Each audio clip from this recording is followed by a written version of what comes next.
Hello guys, welcome back to Selvi cooking channel. இன்றைக்கி நம்ம சேனலில் ரவா லட்டு தான் செய்ய போகிறோம்.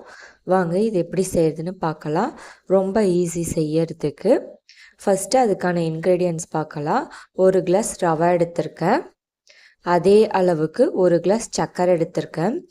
இதுவே கப் சைஸாக இருந்தாலும் ஈக்குவல் குவான்டிட்டியில் எடுத்துக்கோங்க, ரவாவும் சர்க்கரையும். அப்போ தான் நல்லாயிருக்கும் சாப்பிட்றதுக்கு.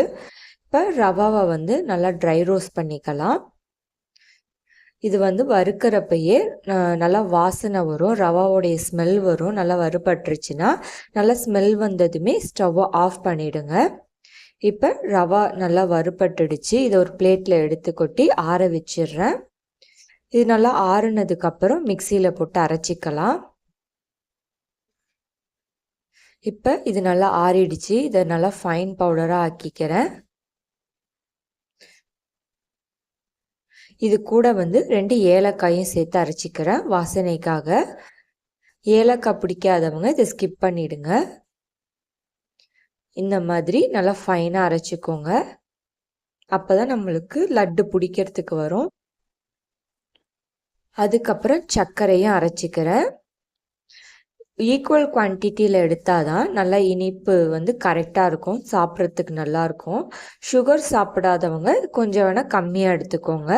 பட் இந்த மாதிரி செய்கிறப்ப தான் ரவா லட்டோடைய டேஸ்ட் நல்லாயிருக்கும். இப்போ சர்க்கரையும் ரவாவையும் நல்லா மிக்ஸ் பண்ணிக்கலாம்.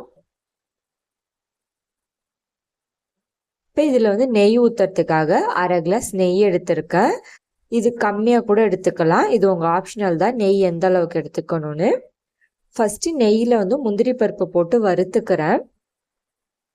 முந்திரி பருப்பு வறுத்ததுக்கப்புறம் ஸ்டவ்வை ஆஃப் பண்ணிவிட்டு அந்த நெய்யில் மிக்ஸ் பண்ணி வச்சுருக்கிற பவுடரை கொட்டிக்கிறேன். இதை கொட்டிட்டு நல்லா மிக்ஸ் பண்ணி விடுங்க கரண்டியை வச்சுட்டு, ஏன்னா சூடாக இருக்கும் அதனால. அப்புறம் கை பொறுக்கிற சூடு வந்ததுக்கப்புறம் கையை வச்சு உருண்டை பிடிச்சிக்கலாம்.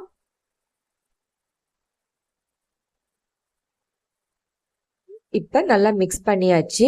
இதை இப்போ உருண்டை பிடிச்சிக்கலாம்.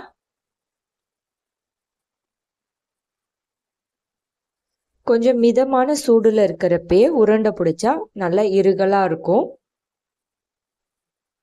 இந்த மாதிரி எல்லா லட்டையும் ரெடி பண்ணி வச்சுக்கிறேன். இது செய்யறதுக்கு 10 நிமிஷம் தான் ஆகும். ரொம்ப நல்லாயிருக்கும், குழந்தைங்களாம் ரொம்ப விரும்பி சாப்பிடுவாங்க. இந்த தீபாவளிக்கு நீங்களும் இந்த லட்டு செஞ்சு என்ஜாய் பண்ணுங்க. இந்த வீடியோ பிடிச்சிருந்தா லைக் பண்ணுங்க, ஷேர் பண்ணுங்க, சப்ஸ்கிரைப் பண்ணுங்க.